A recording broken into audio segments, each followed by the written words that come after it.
So, good afternoon to everyone. With my guest, Adel Mebarki from Capcode, I'm very pleased to welcome you and to open this session dedicated to European real-world data and real-world evidence and how COVID-19 affects management of patients with long-term conditions. After a short introduction to tell you a few words about us and the scene real-world data, I would be pleased with Adel to comment on the present situation with our data and then through country examples, how the combination of these data sources allows us to speak the same language and give even more meaning to better transform data into action. Who we are, Cegedim Health Data is a global entity and a trusted partner for real-world data and real-world evidence. Our team works with the pharmaceutical industry and researchers, and we are referenced by healthcare authorities in the UK with the NHS, and in France with HAS and ANSM. We collect anonymized data through thousands of touchpoints and build a unique longitudinal medical database. This is SIN, a Cegedim proprietary medical database with patient characteristics and clinical outcomes. SIN contains millions of anonymized patient electronic medical records covering over 25 years of historical data. The access is immediate with no protocol, rather important to monitor the pandemic, and can be used across the pharma value chain and therefore for scientific and commercial use. Let me give you just a few numbers to remember how we build this presentation. SIN Europe is a network of GP and specialists, and this is nearly 66 million patients in 5 countries with France, the UK, Spain, Belgium, and Romania. And in 2021, Germany and Italy will join SIN. SIN is also more than 1,300 publications. To make it even more meaningful, we will show you how to reconcile the epidemiological data from SIN with the infodemiologic data from Capcode's social media listening. What about the COVID-19 situation and first impact? Based on our last update on December the 4th, the SIN database contains more than 231,000 diagnosed patients, and this is raw data. We could see that the GP members of SIN was an interesting and reactive sentinel. As you can see on this graph, showing the evolution of COVID-19 suspicion, a perfect illustration of the acceleration and the difference between countries. A situation that deteriorated earlier this summer in Spain. Do you remember when we were advised not to go there on holiday? France, which experienced a moderate peak in September, and a second one more important in November, which brought about the restriction we know. As for Belgium, the situation has deteriorated sharply to improve just as quickly. Romania has a more significant and staggered acceleration in time, and UK less amplitude in the variations. So many differences as a good start for further analysis. Let me hand over to Adel from Capcode. Adel? Thank you, Gilles. If we see the pandemic from the social networks exchanges point of view, we are talking of less than 40 million messages posted from the beginning of the year to nowadays about the pandemic, and we are talking about 3.6 million people talking about the subject. And if you can see on the right, on the graphic, the exchanges are really related and highly related to public health decisions and also the pandemic spread.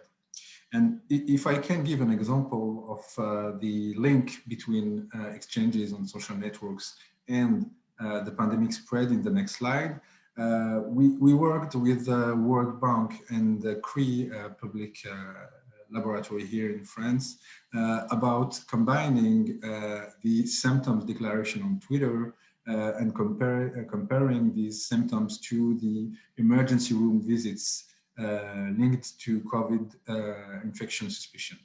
And as you can see, we have a really interesting Pearson correlation on these to combine data. And that's why we are also working with Cegedim and to combine and bring new value to understand and give more applicability of what we can see from a quantitative approach. If we focus on the subject of today's webinar, if we talk about COVID-19, in these 40 million messages, there is a lot of patients talking about their conditions, their patient experiences. And we extracted two main points on these specific subjects related to several delays, especially in chronic disease, or in oncology, related to treatment management, diagnosis, or postponed medical appointments. And we also seen a really interesting point linked to telehealth, which was a real interesting solution to face the care pathway perturbation we've seen during lockdown.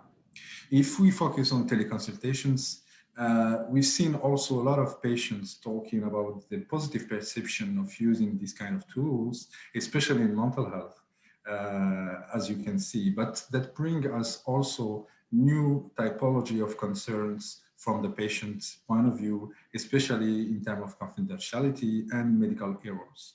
So I will let Gilles finish the introduction part.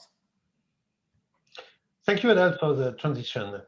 So as far as teleconsultations are concerned, we know that European habits are different. So the reason why we decided to compare France and the UK. As you can see, the use of telemedicine between the two countries is very different. And as we know that the total number of consultations has fallen, it is easy to imagine that in France, the follow-up of some pathologies, especially long-term conditions, has undoubtedly posed more questions. Which brings me to the next topic. Because in this period when contacts with doctors are limited or even postponed, what can motivate the patient to consult, apart from cough, fever, and loss of sense of smell? The reasons for consultation was that we capture us through scene allows us to find out more. We have decided to set up consultations for anxiety. It is a matter of circumstance, isn't it? So if the Romanians and Spanish are experiencing the situation better, except for the first peak, there is almost no difference between 2019. In Belgium, it seems to be studied up again, and we know that it is more pronounced among young people. What to say about France and the UK? French and English are definitely the most anxious, and the curves are very similar to teleconsultation one. Coincidence? Buy me a coffee. We'll be happy to come and see you for more detailed explanation, and maybe correlation between economic situation, number of deaths, long-term condition, and of course, by patient segment. Let's continue with Spain with a focus on the long-term condition. Let me hand over to Antonio Zonton. Thank you so much, Gilles. Good afternoon to all our attendees. Buenas tardes, boa tarde a todos e a todas. Allow me to provide first some initial data on the Spanish THIN database, which we have recently launched 3 weeks ago. So THIN Spain has in excess of 2.5 million patients, including 1 million active in the previous 12 months. This means that they have received at least one contact or one prescription in the previous 12 months. And our history starts in 2014.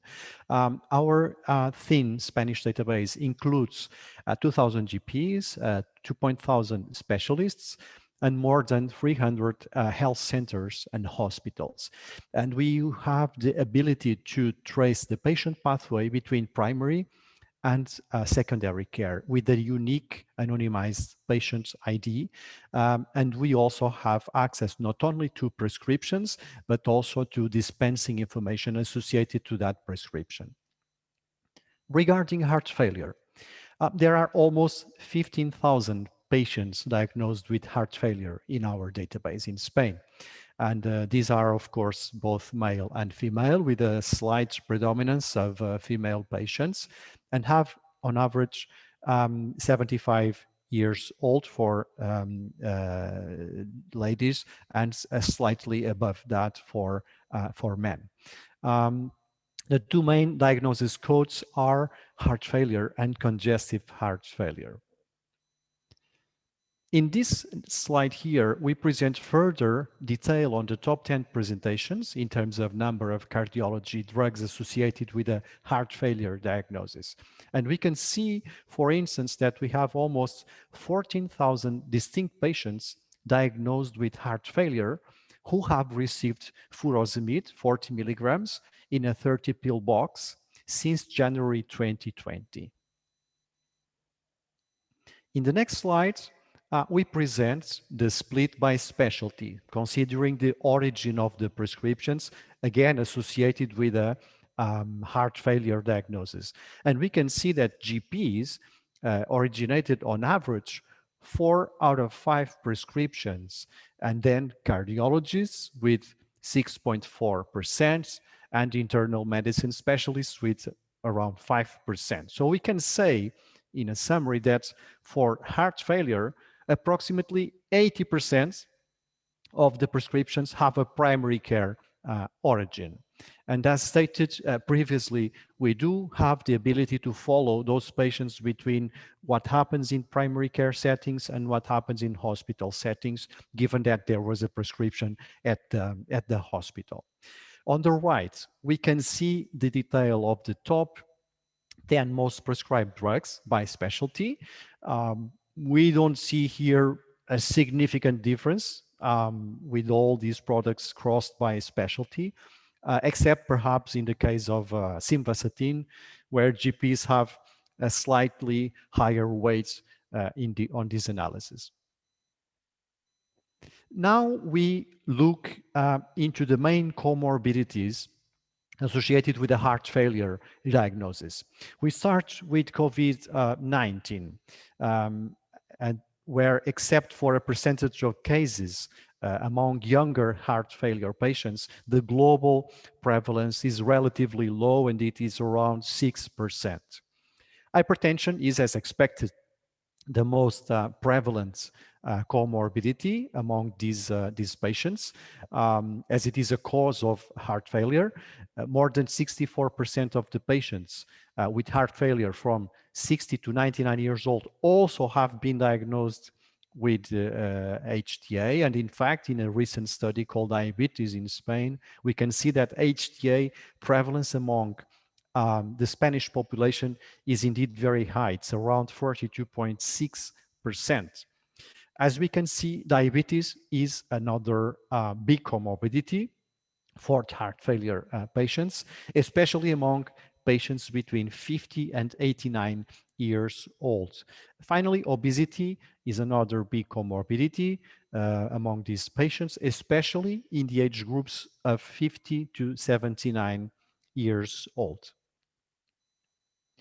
Here in this chart, we present the evolution of the number of cardiologist drugs prescribed to heart failure patients per week in 2019 and in 2020. And what we can see is a suggestion that there's a substantial decrease on the number of prescriptions during the first lockdown. This is quite interesting. It's significant. There was then a strong increase in the months of August and September, which may represent some reinforcements of the drug stocks by patients. Perhaps some of them were anticipating a second wave of COVID-19. And this is what we have found based on our data. I now hand over to Tom Marty from Capcode, who will show us what social listening can do to help us generate additional insights about heart failure in Spain. Thank you, Antonio. On the social media side, we can see that patients are constantly talking about heart failure. We can spot some strong signs, with mention increasing, for example, for Dia Mundial del Corazón, in the second part in March, in the beginning of COVID area. Analyzing content of these messages would allow us to treat these sanitary weak signals and turn them into health intelligence. Before COVID, Focusing on patient perception, we can identify some pain points regarding the diagnosis of heart failure. There is an overall need of education. Also, patients are struggling with adapting to the new lifestyle and stabilizing their disease. And right after, with the COVID part, thank you, we can see that there is a shift in the patient discourse. With COVID, in addition to the already identified pain points, patients report a situation that had worsened with, for example, perturbed care pathway with delayed care. They were already in need of stabilizing their disease. They were in therapeutic wandering and in need of education. And now they are afraid of being put at higher risk of COVID by their disease and by their medication. And they are wondering if they should stop their antihypertensive, for example. At the same time, we notice patients asking on social media for medication donation. They are struggling with supplying in local pharmacy, and for economic reasons, they can't pay for them. And for the wrap-up, I will let the floor to Antonio again. Thank you. Thank you, Tom. So to wrap up the Spanish part, our real-world data demonstrates a reduction of cardiology-related prescriptions among heart failure patients after the first COVID-19 lockdown. And two hypotheses may be raised based on both quantitative data from Cegedim Health Data and qualitative insights from CAPCode. One from the supply side, where resources allocated to non-COVID-19 patients were more scarce, care being delayed, risk of stopping treatments, difficulty to access care and medicines. And one from the demand side, where patients may fear getting infected at healthcare organizations, putting themselves at higher risk of COVID-19. I now hand over to my colleague Caroline Etef, who will present a use case on autoimmune diseases in France. Thank you, Antonio. Hello, everyone. We are now going to present you a use case on French patients suffering from autoimmune disease and treated with biologics. In the French SIN database, we have collected more than 11,000 patients suffering from an autoimmune disease and treated with biologics. Around half of them are suffering from rheumatoid arthritis, 30% of ankylosing spondylitis. Then we have psoriasis and psoriatic arthritis. And then for the remaining, it's inflammatory bowel disease. The treatment, the biologic treatment are all the treatments that are delivered in retail pharmacy, such adalimumab, tocilizumab, etc. There are a majority of women, 58%, and the average age is above 50 years old. For these patients, the most important comorbidities are hypertension, diabetes, depression. Then we also have hypercholesterolemia, osteoporosis, and for 5% of them, cancers. So now we are going to focus on psoriatic and psoriatic arthritis with qualitative insights from patients. Thank you, Caroline. So for this use case about biologics, we decided to focus on patient experiences online on two specific diseases, either psoriasis or psoriatic arthritis disease. And when we look at posts on social media and their evolution over time, we can find two main insights. The first one would be that a lot of posts coming from patients that are sharing their daily life with psoriasis are actually triggered by publicly well-known figures that are sharing also their condition and speaking about psoriasis publicly. And this highlights the fact that there is a strong need for more visibility in psoriasis and a need for more disease awareness on psoriasis. A second insight would be that during the COVID first wave, we really saw a strong shifts on patient discussion, from discussion to the daily living with psoriasis to discussion specific to COVID, and especially for patients that were taking biotherapy. And when we go into a deep dive into patients that are taking biotherapy, the first thing we can capture through social media is their perception and their reluctance into taking biotherapies. And one of these first reluctance would be that patients actually perceive biotherapies as really heavy treatments, and especially after a strong therapeutic wandering.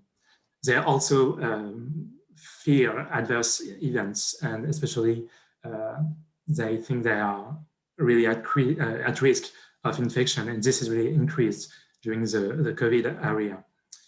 And we can also see that there is a lot of discussion from patients from what would be the ideal device for them to get this injection.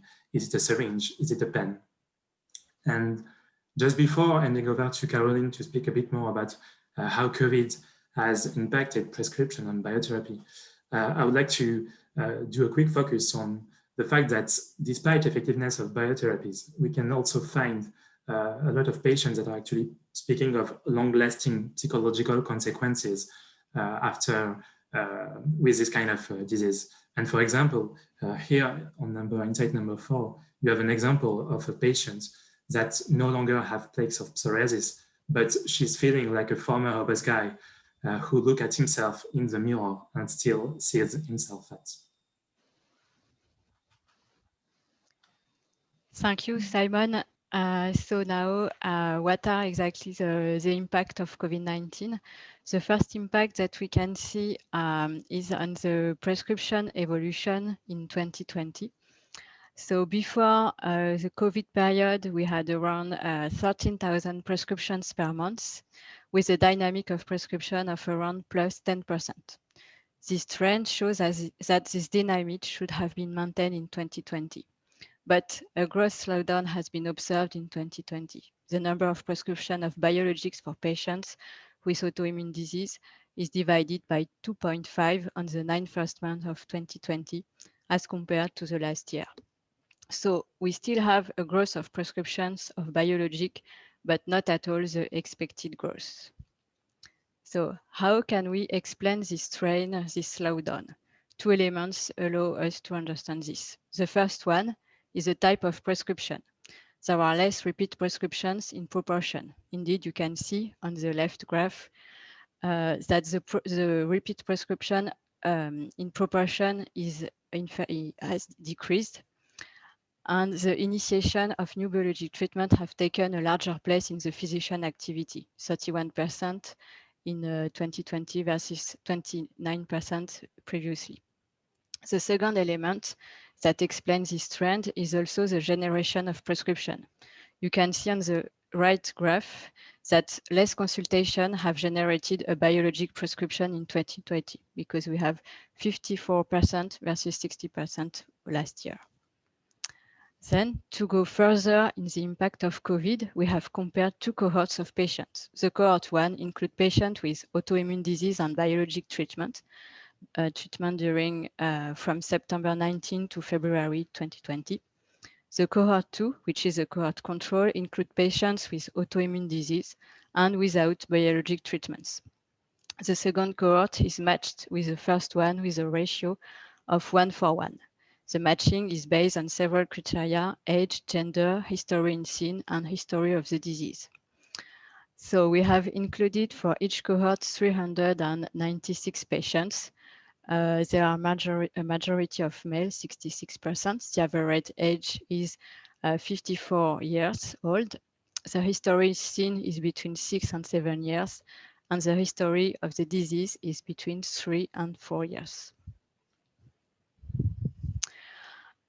The cohort 1 contain more severe patients. In addition to the biologic treatment, we have other severe treatments that are significantly different and show a more severe population. We also, this patient of cohort 1 have also more comorbidities than the cohort 2. For example, hypertension, diabetes, etc. And consequently, they need to perform more lab tests, this patient of cohort 1. So this is a population more at risk, and we can observe that the prevalence of COVID-19 is quite smaller in this population of cohort 1 because we have 1.3% versus 4.8% for the cohort 2. So these patients of cohort 1 are less impacted by COVID, but COVID-19 has a huge impact on their behavior. For both cohorts, we can see that the number of consultations per patient is more important in 2020, but the decrease is less important for cohort 1. And the most significant difference between the two cohorts is the teleconsultation. Indeed, in cohort 1, we see more than 60% of teleconsultation, whereas cohort 2 show only 6.8% of teleconsultation. Now I will hand over to Simon, who will explain this insight from a patient perspective. Thank you again, Caroline. From a social media perspective, we can really see how COVID-19 has impacted the patient care pathway. And the first impact would be that a lot of discussion of patients are actually about the fear of exposure to COVID-19 when patients are taking biotherapies. So they are looking for information online. They are asking other patients, am I at risk? Am I protected?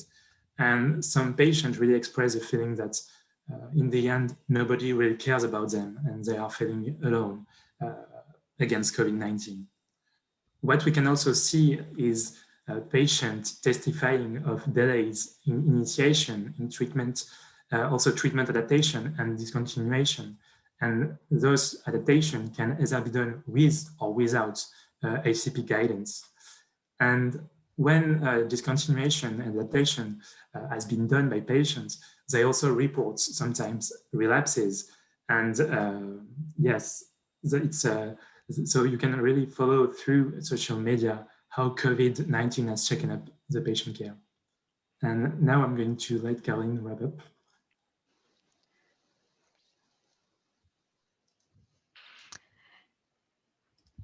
Thank you, Simon. So to conclude, so we have observed that the prevalence of COVID-19 is lower among patients with autoimmune disease and biologic treatment because there is a fear of exposure to COVID-19.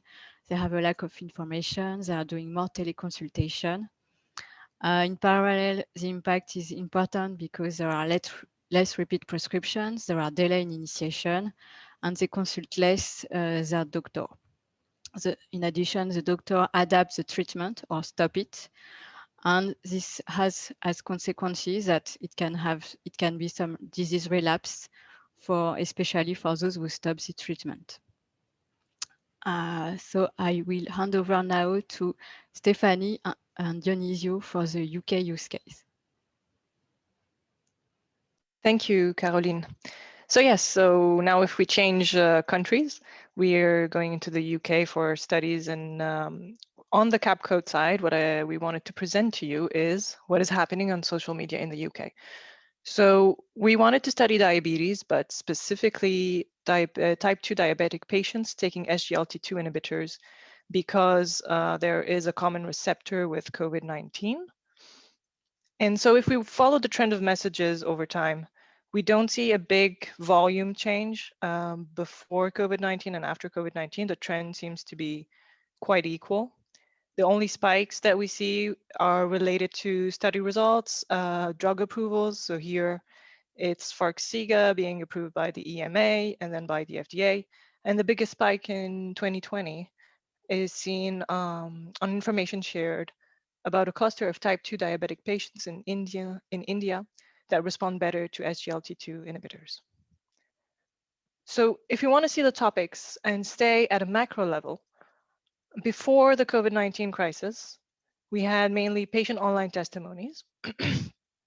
So for example, if we see the message here, this is a message saying, I have failed in that the last 2 days I took the Jardiance. So Jardiance is the SGLT2 inhibitors because my sugars were on 17 and I felt awful. So you see here patient concerns talking about their side effects. So the patient is talking about a headache they had. And the main messages that we saw before the COVID-19 crisis were around patient testimonies and as well as we said, study results. The same is for during the COVID-19 or after the beginning of the COVID-19 pandemic, we saw, not necessarily at the macro level, we didn't see more patient testimonies, but we saw mainly study results being shared. But what is interesting is that if we go to the micro level, so that would be, yes, the slide, we wanted to see what messages mention COVID-19. And in the UK, we saw actually there is quite some reactivity online. And so around April 1st, around the time a few first communications were sent out to the public, you saw from patients. So mid-April, you see a patient saying, "Hey, I have type 2 diabetes and I've received a letter from my GP saying that one of my medications should be stopped if I have any COVID-19 symptoms."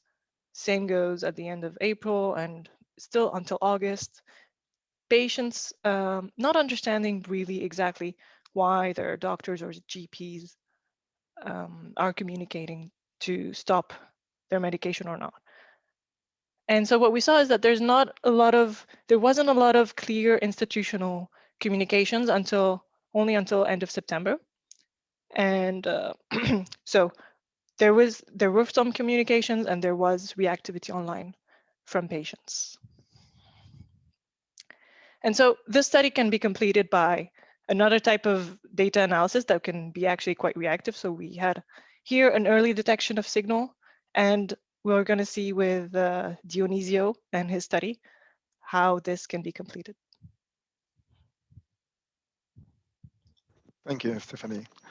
So this part is to, given the uncertainty around the use of SGLT2s in a context of diabetes and COVID-19, we set out a collaboration between the University of Birmingham and Cegedim to provide evidence on whether or not the use of SGLT2 made the patient more susceptible to COVID-19.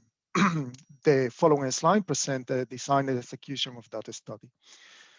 First of all, there was the anecdotal evidence of diabetic patient presenting with COVID-19, suffering of diabetes ketoacidosis, which is one of the most severe consequences of diabetes. The mechanisms of why this happened are not well understood. They're obviously related to an enzyme called as ACE2, which is the crucial SARS-CoV-2 receptor.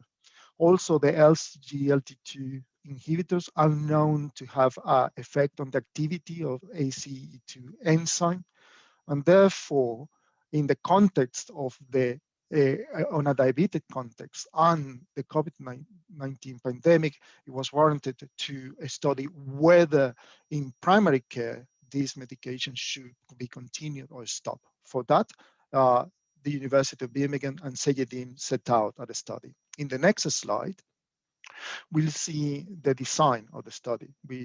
A retrospective cohort study using data from THINK, 2.8 million active patients from 2020, and exposure at the start of the study was either a patient using SGLT2 inhibitors or DPP4 inhibitors. And at the end of the study, understanding whether the patient has been contracted COVID-19 or suspected of having contracted COVID-19.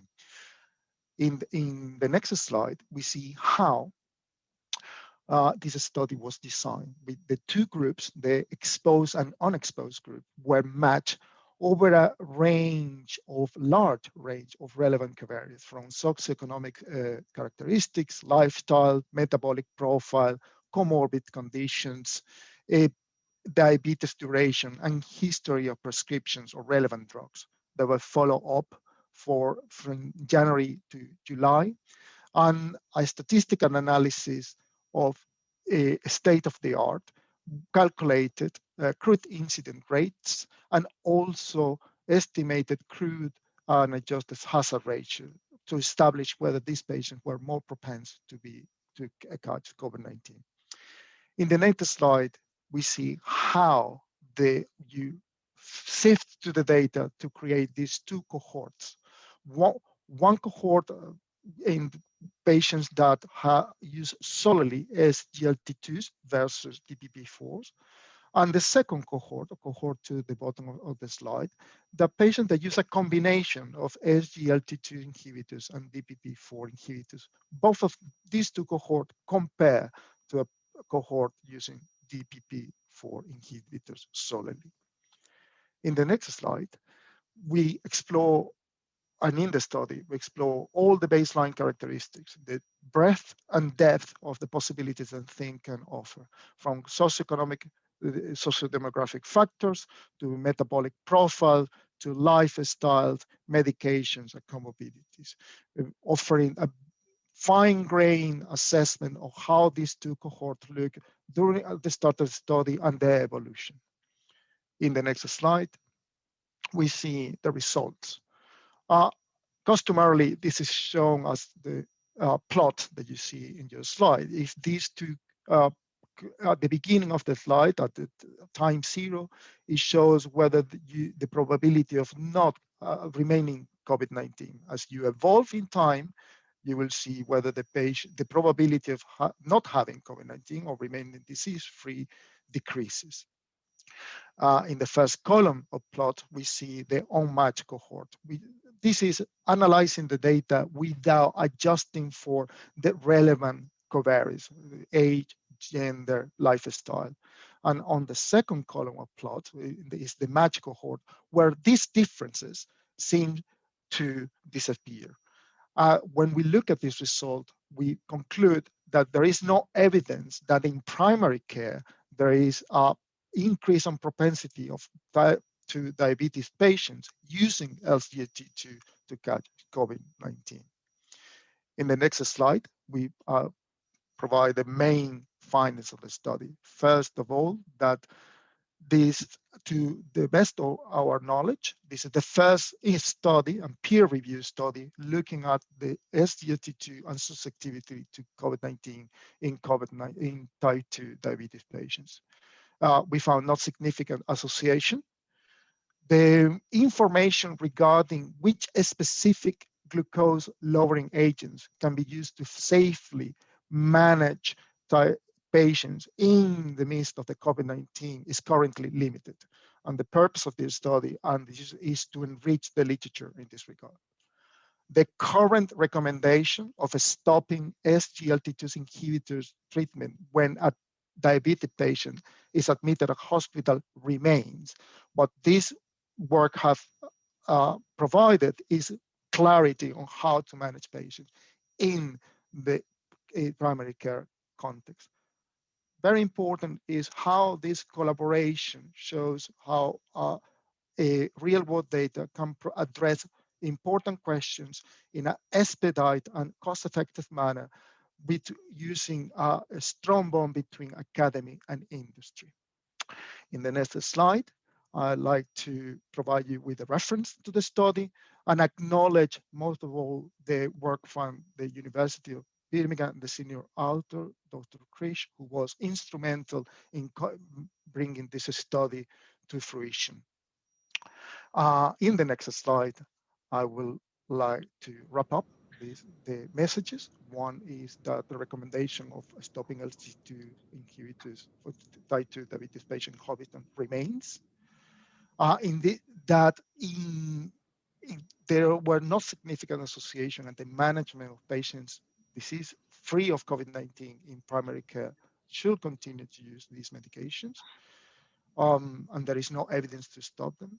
And how academic and industry can collaborate to generate evidence in an effective manner. From the social media perspective, we will see at the macro level, it seems that COVID-19 did not have an impact on the research of diabetes.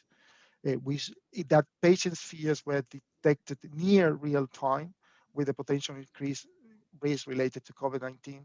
And that institutional communication do not seem to have reassured patients despite the reactive care teams.